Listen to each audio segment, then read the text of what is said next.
கடல்ல சர்ச் பண்ணணும் அப்படின்னா மெரைன் எக்ஸ்கவேஷன் அப்படிங்கிறது அவ்வளோ ஒரு சாதாரணமான ஒரு விஷயம் இல்லை. ஒருவேளை மெரைன் எக்ஸ்கவேஷன் இருந்திருந்தா இருநேரத்துக்கு குமரிகண்டம் உண்மையா இல்லையா அப்படிங்கறத நம்ம ஈஸியாவே கண்டுபிடிச்சிருக்க முடியும்.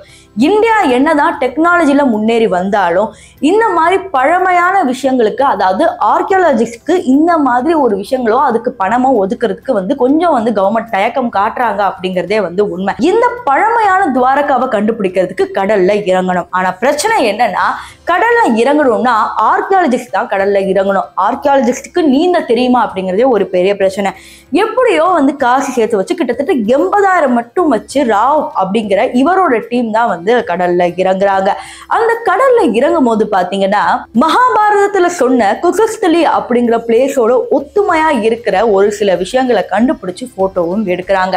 இதுல தான் வெளிப்படையாவே தெரியுது துவாரகா அப்படிங்கிறது பொய்யான ஒரு விஷயம் இல்ல. கிருஷ்ணா, அதாவது மகாபாரதத்துல தோன்றிய இந்த துவாரகா தான் இப்ப கடல்ல மூழ்கி போயிருக்கிறது உண்மை அப்படிங்கிற மாதிரி சொல்றாங்க. இதெல்லாம் நடந்தது எப்பன்னு பாத்தீங்கன்னா 1983ஆம் ஆண்டு.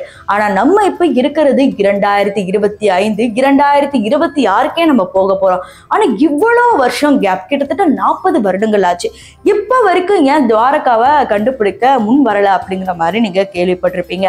ஆனா இதுல ஒரு விஷயம் என்னன்னு பாத்தீங்கன்னா, இப்ப கவர்மெண்ட் மறுபடியும் ஆக்ஷன் எடுத்து இப்ப துவாரகாவை கண்டுபிடிச்சே ஆகணும் அப்படிங்கிற மாதிரி இறங்கியிருக்காங்க.